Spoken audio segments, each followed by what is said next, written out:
servicio público El gobierno para que ha tengan sido todos de causa de violencia.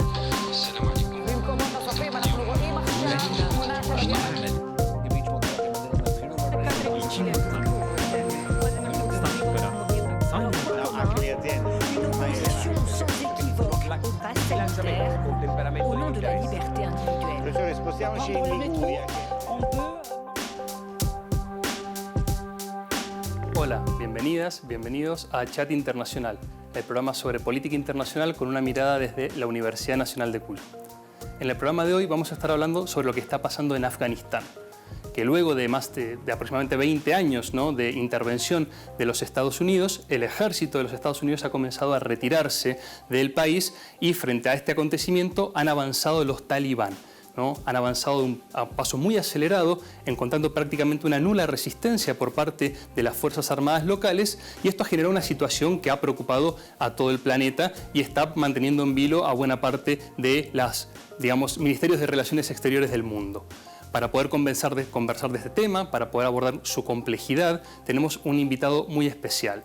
Nos va a acompañar Rodolfo Martín Saravia, un miembro del cuerpo diplomático de la Argentina, ha sido subdirector de Asia y Oceanía para el Ministerio de Relaciones Exteriores del país y ha sido embajador en Pakistán y en Afganistán durante una década. Hola Martín, ¿qué tal? ¿Cómo le va? Hola Julio, ¿qué tal? ¿Cómo le va? ¿Qué tal? Bueno, mucho gusto, gracias por atendernos. En primer lugar, muchas gracias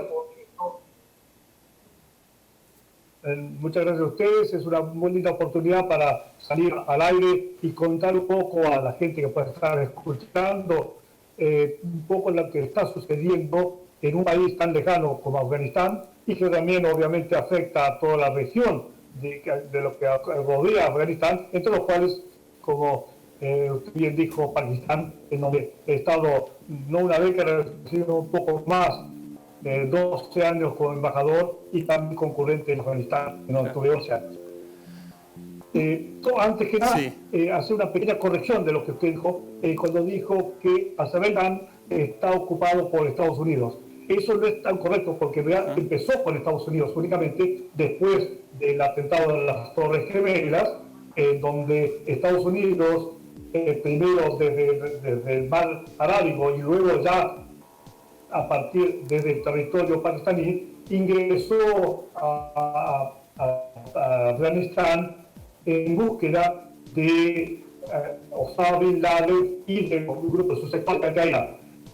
Al principio con la ocupación norteamericana, pero después dejó de ser norteamericana de la OTAN, juntamente con sus socios de la OTAN, entre los cuales primordialmente estaban Gran Bretaña, Holanda, Francia, Alemania, Italia y grandes países más.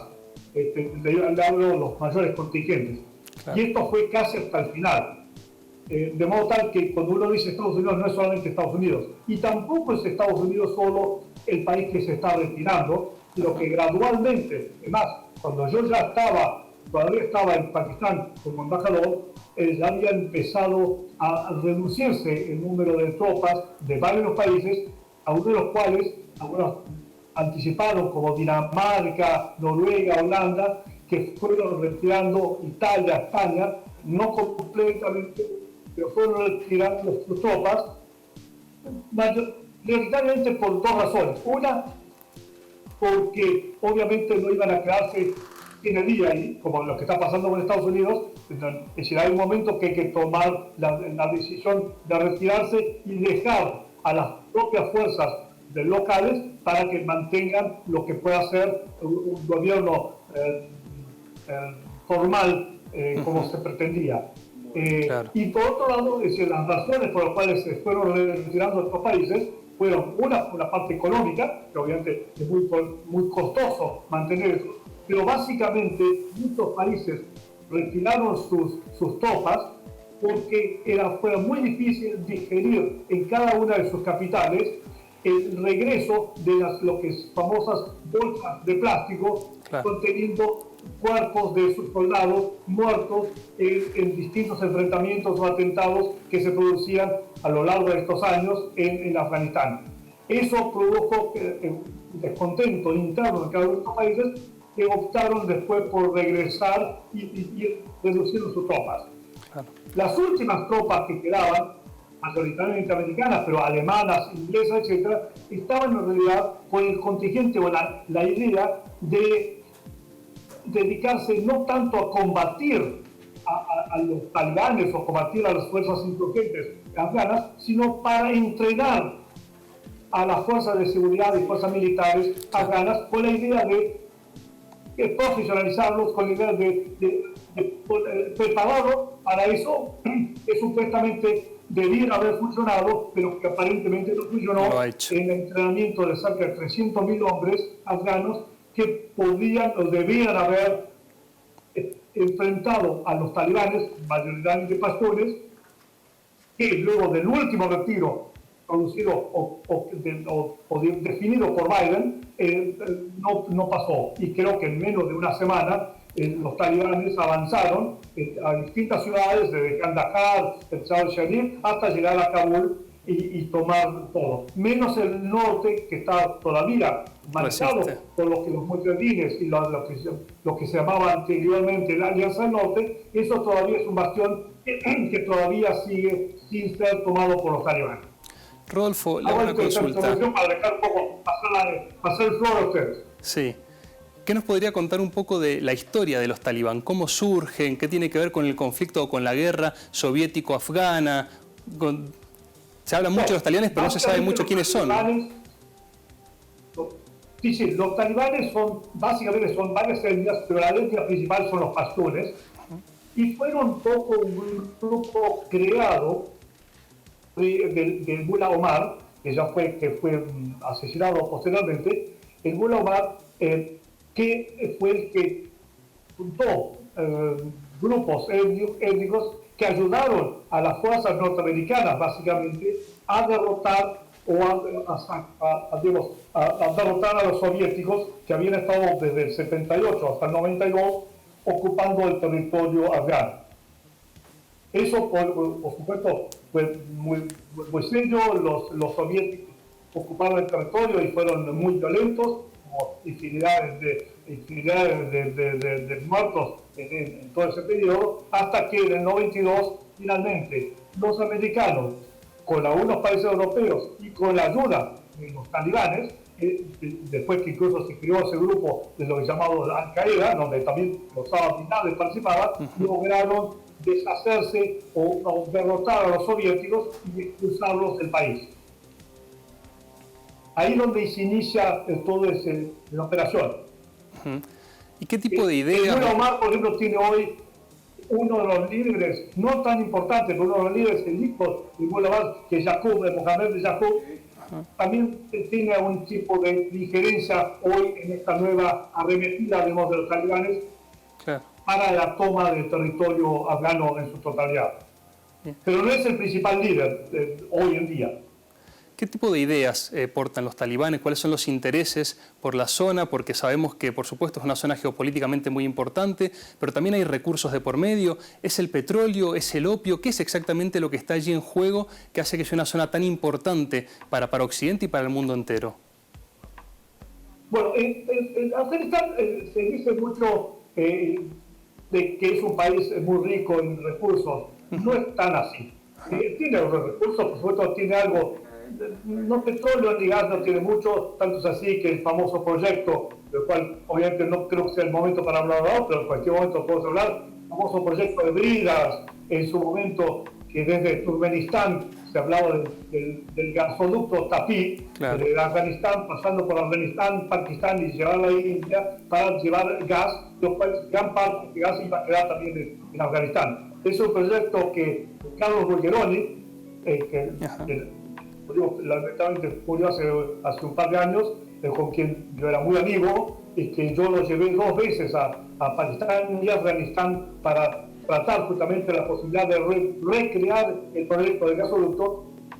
Era la idea de que el gasoducto, pasando por Afganistán, hubiese creado una suerte de desarrollo al país y permitir un poco mejorar la situación de Afganistán. Claro. En su momento, Carlos Bulgeroni, yo no estaba ahí, fue anterior a mi llegada, antes de las Torres Gemelas, Carlos Bulgeroni, con enorme inteligencia y sagacidad, había logrado prácticamente negociar con los distintos warlords o hombres o señores de la guerra que dominaban distintos territorios o distintas partes del territorio afgano a lo largo del supuesto tendido del gasoducto que por territorio afgano ocuparía más o menos unos 800 kilómetros.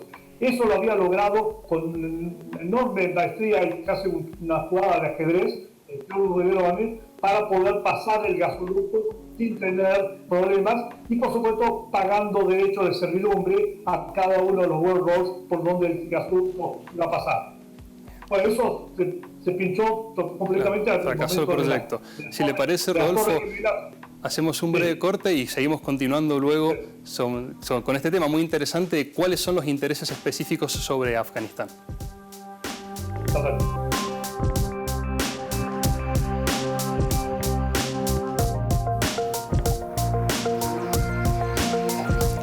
Seguimos en Chat Internacional, estamos hablando con Rodolfo Martín Saravia sobre la situación en Afganistán. Nos estaba comentando Rodolfo de la importancia, ¿no?, de la zona geopolítica nuevamente de Afganistán, de los recursos que no están así como se suele considerar, que están llenos de petróleo y de gas, ¿no? Hay un poco de imprecisiones al respecto.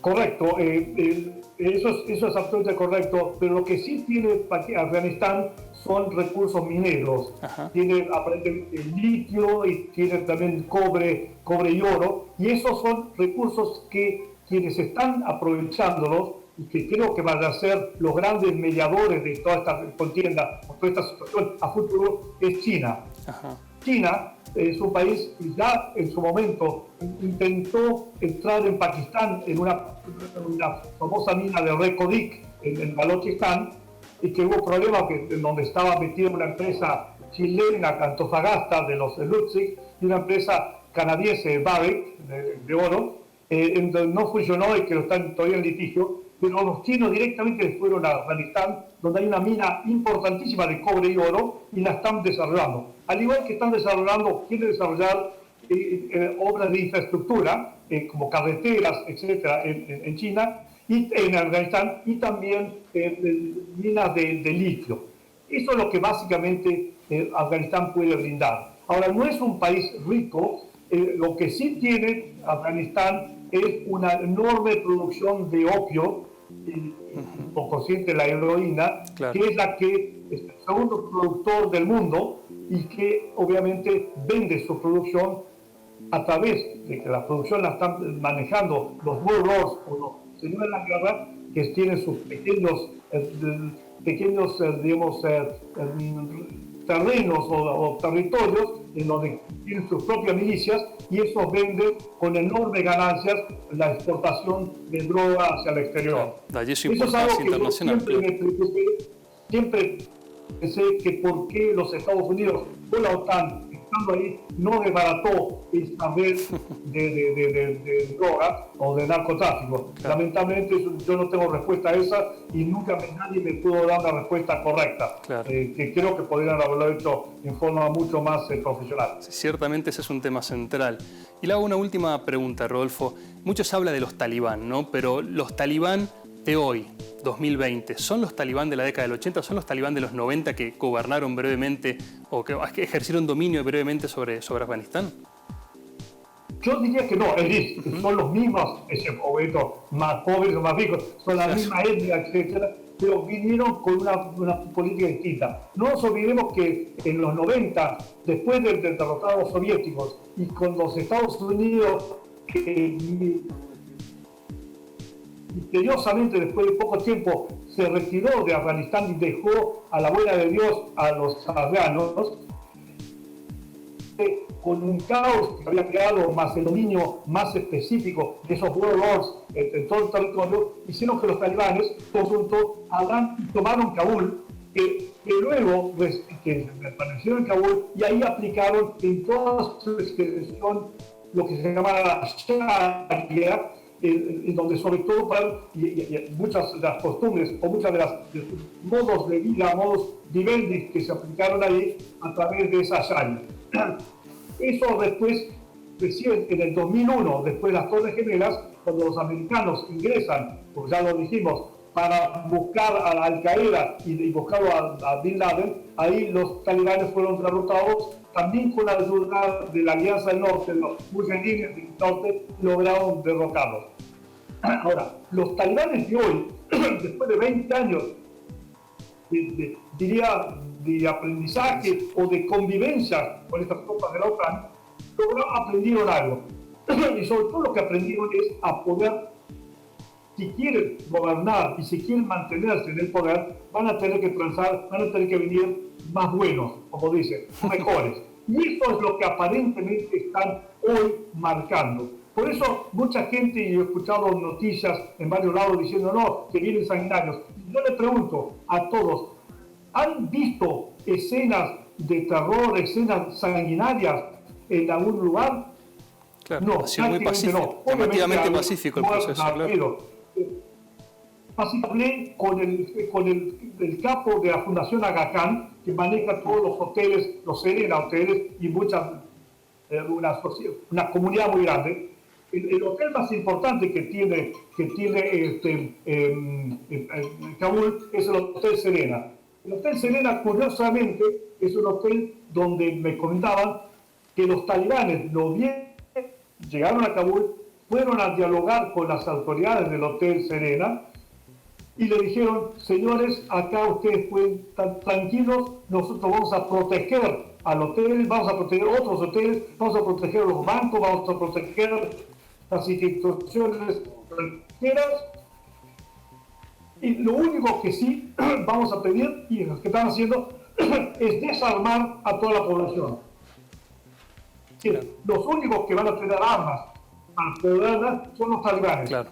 Porque Kabul, y esto parecía el Far West, todo el mundo armado, bandas de autos de que venían precedidas por una camioneta con la ametralladora en el techo, hombres armados hasta los dientes. Eso es lo que no lo vamos a ver, porque no quieren eso. Entonces, quieren tener el monopolio de la fuerza estos talibanes, pero lo quieren hacer en una forma aparentemente, espero que no cambie eso, aparentemente tranquilos, porque quieren hacer buena letra. Bien. Tanto es así que están en contacto con Karzai, el expresidente, y con Abdullah, el ex canciller y hasta ahora vicepresidente, después que Ghani se fue del país.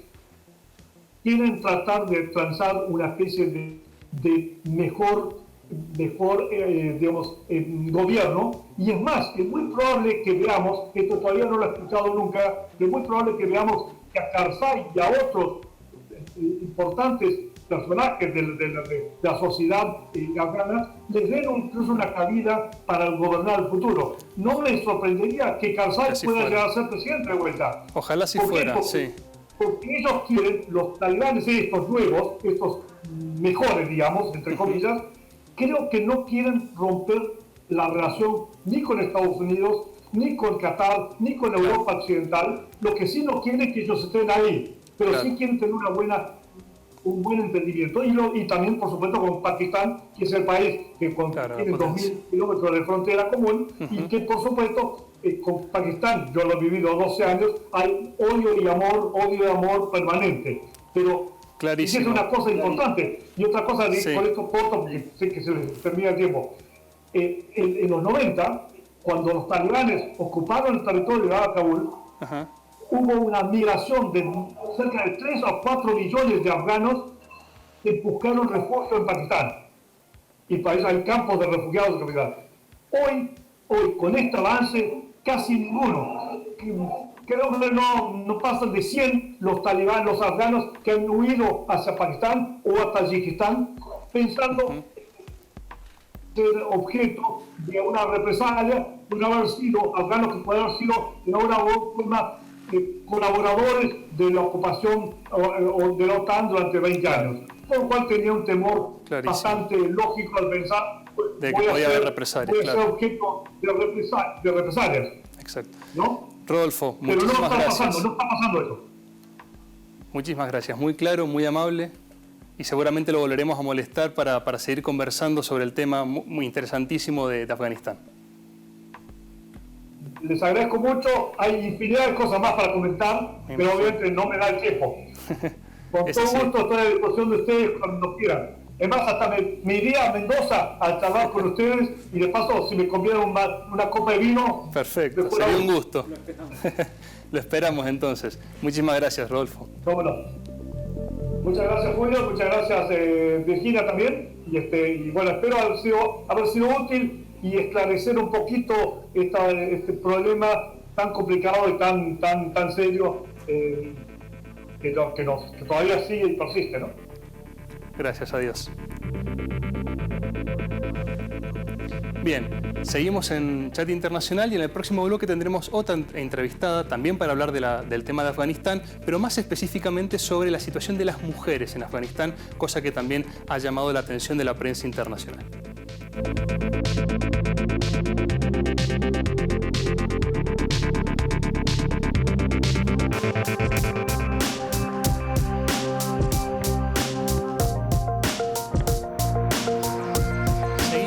Chat Internacional hablando sobre Afganistán y en este caso vamos a charlar específicamente sobre la situación de las mujeres y las alarmas que se han prendido en todo el mundo ante la posibilidad de que la vuelta de los talibán implique la vuelta de una serie de restricciones, de prohibiciones y violaciones a los derechos a las mujeres que acontecieron en la década de los 90 cuando los talibán tenían el poder allí en Afganistán. Y para poder conversar de ese tema tenemos una invitada que es Mariel Lucero. Mariel es profesora de la Universidad Nacional de Cuyo y de la Universidad del Champañat, es directora del Centro de Estudios en Relaciones Internacionales y Medio Ambiente de la universidad y miembro de la Red de Politólogas Argentinas y Latinoamericanas. Hola Mariel, ¿qué tal? ¿Cómo estás? Hola, ¿qué tal? ¿Cómo estás? Bien, gracias por atendernos. No, por favor, gracias por la invitación. Mariel, la prensa internacional se llenó de noticias sobre las alarmas que despertó el avance de los talibán y en específico esto que comentábamos, la posibilidad de que este avance implique, una vez que se hagan con el control de la región, que se hagan con el control del país, la posibilidad de violaciones sistemáticas a los derechos de las mujeres como aconteció 20 años atrás. ¿Qué tan correcto crees que es esta interpretación? ¿Hay un riesgo latente? ¿Qué tan grande es? ¿Cuáles son los posibles riesgos sobre los derechos de las mujeres del avance de los talibán? Bueno, en esto hay que hacer algunas aclaraciones que son muy importantes. La primera es entender quiénes son los talibán, digamos.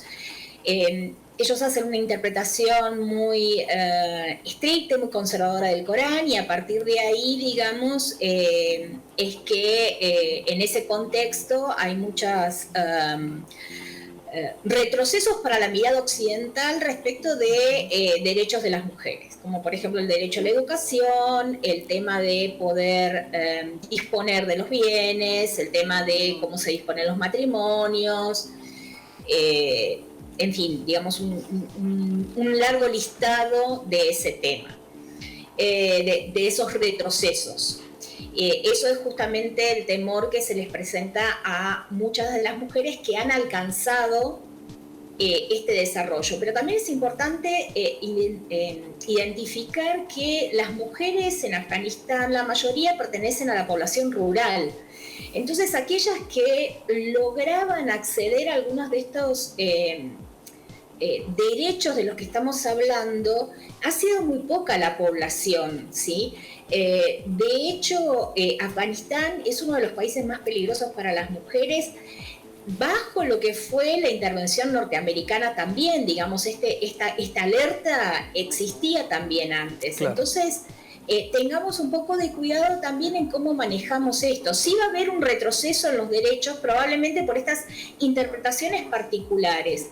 El tema de la burka es algo, yo diría, casi menor en relación a otros derechos, como es, por ejemplo, que puedan circular libremente. Sin embargo, en el 2014, el propio presidente Karzai había implementado un código de conducta que no permitía que las mujeres circularan sin un tutor varón. Entonces, esto hay que, digamos, hacer una lectura más específica del tema para ver cuáles son los derechos en los cuales las mujeres no, digamos, va a perder. A mí particularmente me preocupan dos.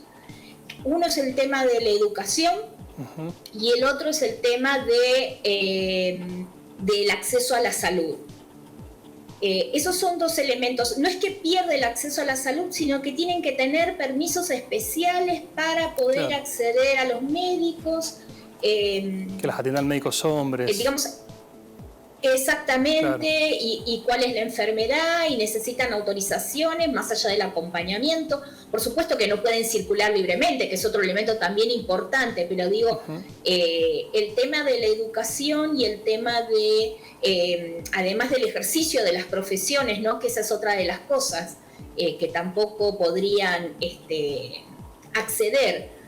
Sin embargo, digamos, todavía no hay nada demasiado claro porque este nuevo gobierno talibán sostiene que estaría dispuesto a dialogar, que si es así, ya me parece que es algo, digamos, como positivo.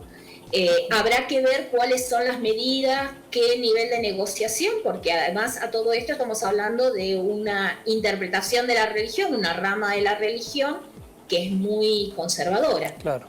Y esta interpretación que bien mencionás, ¿no? Sobre el Corán, que básicamente termina traduciéndose en una inhabilitación de la vida pública de las mujeres, ¿no? Que moverse libremente por la calle, etcétera, poder participar de una profesión, de la educación, etcétera. ¿Qué tan extendido está en el universo islámico, en el mundo musulmán? ¿Qué tan común es? ¿En qué otros países podemos encontrar situaciones similares, aunque quizás no tengan tanto espacio, digamos, normalmente en la prensa internacional? Mira, en realidad el mundo musulmán es muy rico en la interpretación religiosa, ¿sí? Y esto es muy importante lo que decís, el tema de la interpretación. De hecho, en algunos países donde las mujeres han podido acceder al estudio de los libros sagrados, justamente encuentran que estos elementos no son como se interpretan. Entonces, acá nuevamente volvemos a las interpretaciones de los varones respecto de cuáles son los derechos de las mujeres, qué es lo que pueden y no pueden hacer, y los diferentes contextos, ¿sí? Mayoritariamente, digamos, estos retrocesos por ahí los tenemos en Arabia Saudí también, los tenemos en Emiratos Árabes, ¿sí? Hay más países, pero digamos esto varía mucho las interpretaciones, por un lado de los derechos de las mujeres y por el otro lado con los derechos humanos, ¿no? Claro. Porque digo, el tema de las lapidaciones, el tema de las mutilaciones como formas, como delitos penales, también es un elemento muy grave, ¿no? Que no solo se ejercen con la mujer, sino que también se ejercen con los varones, ¿no? Seguro. Y ciertamente estas interpretaciones tienen mucho que ver con quienes están autorizados a llevarlas a cabo, ¿no? Y como bien decías, hay interpretaciones de los varones sobre el Corán y lo que el Corán dice sobre las mujeres. ¿En qué medida pensás que algunas de las expresiones que han tenido los talibán, como por ejemplo, que esto hizo tanto ruido, que se expresaron diciendo que querían que hubieran mujeres en el gobierno, etcétera, etcétera, qué tan creíbles son estas advertencias? ¿Qué posibilidades ves, si es que hay alguna, de que realmente participen progresivamente más mujeres en los lugares de poder político, poder religioso, que eventualmente habiliten una interpretación o flexibilicen o modifiquen de algún modo esta interpretación sobre las escrituras? Mira, acá me parece un elemento clave que las mujeres que ya están en algunos puestos políticos, ¿sí? Como por ejemplo, si mal no me equivoco, creo que es la intendenta de Kabul o... me parece que ese es el cargo, con legisladoras que digamos que ya están, que ya están ejerciendo su vida política, se puedan animar a participar, a sentarse en esa mesa de negociación, ¿sí? Para que desde sus propias voces expresen qué es lo que necesitan y qué es lo que se puede hacer y negociar. Porque este punto también es importante, Julio, que es el tema de la interpretación occidental respecto de cómo se tiene que manejar una cultura musulmana, ¿no? Entonces, ese punto también a mí me hace mucho ruido, ¿no? Porque si bien es importante que las mujeres estén participando activamente, también que ellas mismas, a partir de sus necesidades, expresen, digamos, cuáles son las primeras preocupaciones, ¿sí? Y qué cosas se podrían modificar y cuáles no. Claro. Como te decía recién, de repente esto de que las mujeres no pueden circular sin tutor, desde el 2014 existen en Afganistán. Entonces digo, no es algo novedoso y no sería en sí el principal problema. Creo que otros elementos son los que tienen que que surgir en esta negociación. Perfecto. Mariel ha sido muy clara. Muchísimas gracias y seguramente te vamos a estar invitando nuevamente para hablar de estos temas sobre Afganistán y otras partes del mundo que ciertamente tenemos que pensar, esto que bien vos decías, ¿no? La situación de las mujeres y la interpretación de esas mismas mujeres sobre lo que está aconteciendo y no imponer quizás la mirada o la interpretación que los varones occidentales podemos llegar a tener de lo que está pasando en otras partes del mundo. No solo los varones, sino también las mujeres. Y esto también se hace peligroso, sí. Bien. Bueno, muchísimas gracias, Mariel. No, de nada, Julio. Muchas gracias a ustedes por la invitación. Bien, eso fue todo por el programa de hoy sobre el tema de Afganistán, un tema que seguramente va a seguir estando en la agenda política y mediática de buena parte del mundo porque el problema recién está comenzando. La instalación de todos estos procesos siempre lleva mucho tiempo y hay muchas sorpresas todavía. ¿Son los talibán los mismos de antes? ¿Son otros talibanes? Tan solo el tiempo lo dirá y a medida que vaya pasando los acontecimientos iremos teniendo nuevas piezas de evidencia para juzgar lo que allí está aconteciendo. Gracias y hasta el próximo programa de Chat Internacional.